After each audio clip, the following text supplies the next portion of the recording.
Lower division clerk की post को लेने के लिए एक तो आप 12वीं पास होने चाहिए या फिर इसके बराबर में जो भी कोर्सेज गवर्नमेंट की ओर से कराए जाते हैं जो 12वीं के इक्विवेलेंट आते हैं, तो अगर वो आपने किए हैं तो आप यहाँ पे एलिजिबल होते हो अप्लाई करने के लिए। ठीक है, यहाँ पे देखिए क्वालिफिकेशन में 12वीं पास आप होने चाहिए या फिर इसके इक्विवेलेंट में। इसके अलावा एज की बात करें तो इस पोस्ट को लेने के लिए मिनिमम एज 18 साल देखी जाती है, 27 साल ज़्यादा से ज़्यादा एज होनी चाहिए। अगर आप अनरिजर्व में आते हैं कैटेगरी वालों को रिलैक्सेशन देखने को मिल जाता है।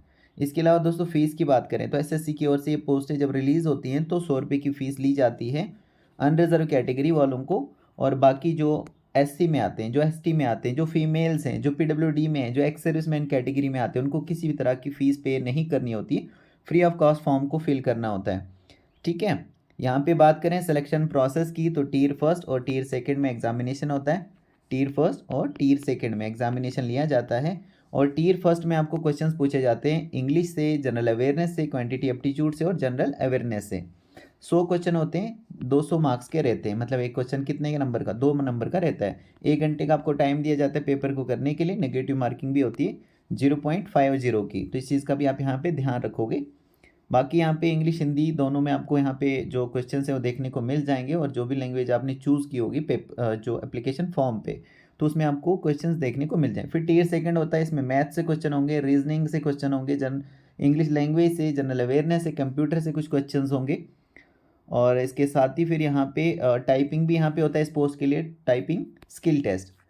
ओके, मतलब टाइपिंग स्किल टेस्ट में क्या होता है कि इंग्लिश और हिंदी में आपको टाइप करना होता है कंप्यूटर पे। जिस पे भी आपने टाइपिंग सीखी होगी तो इसमें स्पीड वगैरह जो आपकी चेक की जाती है। ठीक है, और यहाँ पे नेगेटिव मार्किंग है टीयर सेकंड में 1 मार्क की। अगर किसी भी क्वेश्चन का आपने गलत आंसर दे दिया तो 1 नंबर आपका काटा जाएगा। और जैसे मैंने आपको बताया कि लोअर डिवीजन क्लर्क के लिए एलडीसी की पोस्ट के लिए यहाँ पे टाइपिंग भी होता है, टाइपिंग स्किल टेस्ट भी लिया जाता है। यहाँ पे कंप्यूटर के ऊपर आपको टाइप करना होता है। इंग्लिश में अगर आपने टाइपिंग सीखी होगी तो 35 वर्ड पर मिनट करके आपको लिखना होता है। और हिंदी में अगर आपने टाइपिंग सीखी होगी तो कंप्यूटर के ऊपर आपको 30 वर्ड पर मिनट करके लिखना होता है। इस तरीके की आपकी स्पीड होनी चाहिए। ओके, और इसके अलावा फिर यहाँ पे बात करें काम क्या करना होता है अगर आप यहाँ पे सेलेक्ट हो जाते हो इस पोस्ट के लिए। तो देखो, लोअर डिवीजन क्लर्क का काम बहुत ही महत्वपूर्ण होता है, बहुत इंपॉर्टेंट होता है। ये एक क्लर्कल पोस्ट है जो सरकारी दफ्तर, ऑफिस या फिर ऑर्गेनाइजेशन में होता है। लोअर डिवीजन क्लर्क में अगर आप सेलेक्ट हो जाते हो तो लोअर डिवीजन क्लर्क जो है डॉक्यूमेंट्स को मेंटेन करता है। जैसे फाइल होगी, रिकॉर्ड होगी, रिपोर्ट्स होगी, ये आपको मेंटेन करना होता है। इसके अलावा डेटा एंट्री भी यहाँ पे करता है। जो लोअर डिवीजन क्लर्क होता है वो कंप्यूटर में जो है डेटा एंट्री का जो है करता है। इसके अलावा ईमेल हो गई, फैक्स हो गए, इनको भी मैनेज करना होता है। एलडीसी फाइल को जो है मेंटेन भी करता है और ऑर्गेनाइज भी करता है। एलडीसी रिकॉर्ड को मेंटेन करता है, उसको अपडेट करता है। और इसके अलावा ऑफिस में जो डेली काम होते हैं उसमें आपको मदद करनी होती है।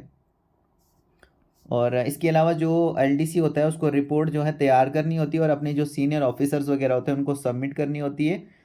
तो ये कुछ काम यहाँ पे बताया गया है लोअर डिवीजन क्लर्क की पोस्ट के लिए। इसके अलावा जिस भी ऑर्गेनाइजेशन में आपको यहाँ पे सेलेक्ट किया जाता है, जिस भी मतलब जैसे होता है ना डिपार्टमेंट, जिस भी डिपार्टमेंट में आपको सेलेक्ट किया जाता है, जो भर्ती आपकी होती है, तो उसमें जो है जो भी काम आपको डिफाइन किया जाएगा तो उस हिसाब से ही आपको वहाँ पे वर्क जो है, काम जो है करना होता है।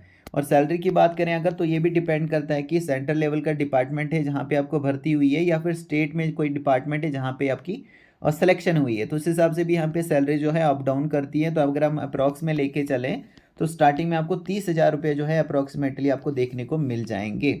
ठीक है, थोड़ा सा ऊपर नीचे हो सकता है लेकिन अप्रॉक्स में हम लेके चलें कि 30,000 रुपये आपको पर मंथ जो है देखने को मिल जाएगा। तो एक अच्छी खासी सैलरी आपको देखने को मिल जाती है अगर आप यहाँ पे सेलेक्ट होते हैं तो। ठीक है, तो दोस्तों मैं होप करता हूँ आपको ये सारी चीज़ें जो है क्लियर हो चुकी होंगी। और फिर भी अगर कोई डाउट रहता है तो कमेंट के ज़रिए मुझे बता देना आप, या फिर किसी जॉब के बारे में, किसी पोस्ट के बारे में जानकारी चाहते हैं तो वो भी मुझे आप कमेंट के ज़रिए बता सकते हैं। दोस्तों आप सबका बहुत बहुत थैंक यू।